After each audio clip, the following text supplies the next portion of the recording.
من اكتر المحلات اللي اتطلبت مني ومن اكتر التجارب اللي فاجئتني. يلا بينا. السلام عليكم يا شباب، احنا النهارده في الزقازيق وانا جاي اجرب محل اتطلب مني كتير جدا ساعه ما نزلت الفيديو بتاع كاسب. بصوا انا بالظبط انا مش عارف انا فين، بس ده مسجد الخير وهو المحل هناك اهو. هو ده محمد فؤاد. يلا بينا. هو ده المطعم بقى، وفي قاعده الناحيه التانيه وهي دي. السما يا جدعان شكلها حلو قوي قوي. وعقبال ما الاكل يجهز كده، هو قال لي هيجهز في 5 دقايق. في كام معلومه حابب اقولها عن المحل ما بيشتغلش يوم السبت، وده حاجه غريبه جدا يعني. وكمان بيكون عنده مقليات اللي هي الكبده المقليه والمخ والكلاوي والحاجات دي يعني كلها، بس بيخلصوا في وقت معين يعني مثلا او على حسب كل يوم. هو بيجي الساعه 12، ممكن يخلص الساعه 2، ممكن يخلص 3، على حسب الضغط بتاع الشغل، على حسب الحاجات دي. فدي بس المعلومتين اللي انا حسيت ان انا حابب اقولهم يعني. يلا بينا بقى نشوف الاكل نزل اهو بقى، وانا باكل بره. عندك اوبشن ان انت تاكل بره او ان انت تقعد تاكل جوه هناك، فانا اخترت بره عشان الاضاءه احسن. وناخد بق ميه سلطه يا جماعه. الويسكي يا الله. انا معجب قوي بالمنظر قدامي كده. بص والله الحواوشي الكفته والسندوتشات والسما، والله يعني جامد قوي. نخش بقى في التقيل ونبدا اول حاجه بالحواوشي. حته الحواوشي دي كان ندوقها في الاول لوحدها وبعد كده نغمسها في الطحينه. بسم الله. مش مزيت، اللحمه طعمها حلو. الحواوشي نفسه بص الحته اللي هي الملدنه دي ولا ايا كان اسمها ايه، برضه طعمها حلو قوي. الحواوشي من فوق مقرمش، طعمه حلو قوي. الحواوشي ده سعره 30 جنيه. تعالوا كده بقى ايه نحط في الطحينه. يا لهوي يا لهوي، حلو الحواوشي ده قوي. نخش بقى في اساس محلات المشويات وهو سندوتش الكفته. بص السندوتش ده سعره 30 جنيه. العيش محطوط سنه كده على الفحم قبل لما بينزل لك، فبيبقى متحمص كده من بره. السندوتش نفسه مش محطوط جواه طحينه عشان اصلا بيجي بره طحينه كده، هي دي اللي بتبقى متقدمه بره. ندوق الاول لوحده وبعد كده مع الطحينه. بسم الله. انا عايز ادوق الكفته لوحدها. لا ده احنا نجربها مع الطحينه بقى، حته كده مع الطحينه. اوبا يا الله.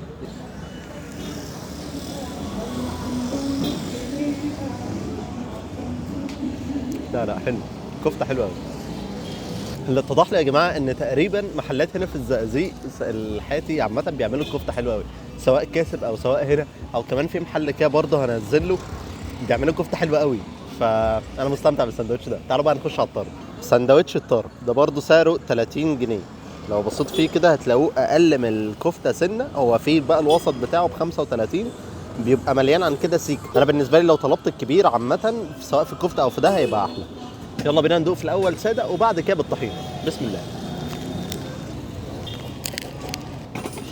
انا كنت محتاج اجيب الوسط كان هيبقى فيه طرب اكتر من كده، بس هو عامه طعمه حلو، قريب قوي من الكفته. في سنه المنديل دي كده برضه بتدخل معاك في الطعم، مش تخين قوي. وده عامه انا بحبه في الطرب يعني. انا ما بحبش طرب طبقه الدهن تبقى كبيره قوي. ف نايس وان برضه، نايس وان. ناخد بقى حته كده بقى ايه بالطحينه. هوبا.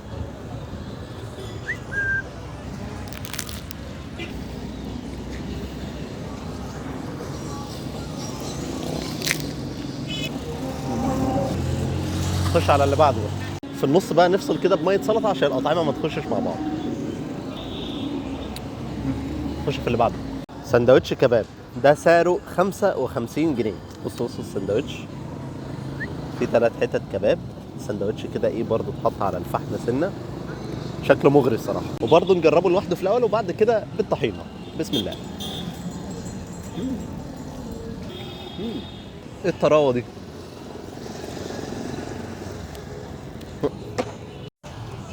بصوا هو ده كده السندوتش. هو الحته اللي فوق دي طريه قوي، بس حته يعني. بصوا حته الكباب دي بقى هي حته ملبسه كده، فالناس اصلا اللي بيحبوا الكباب الملبس اللي هو بيكون فيه طبقه الدهن دي هيعجبهم قوي يعني. طعمها حلو قوي.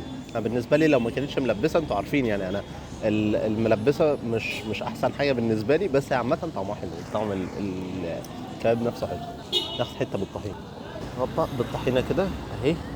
بسم الله. والله جامد، والله جامد. لا يعني التجربه دي مميزه. هو طعمه حلو قوي، بس هو في سنه شده كده بس بسيطه، بس من غير اي حاجه هو طعمه حلو قوي. وننهي التجربه دي بقى بلقمه الحواوشي. انا عايز اقتراحات اكتر زي دي. انا عايز اقتراحات اكتر زي دي.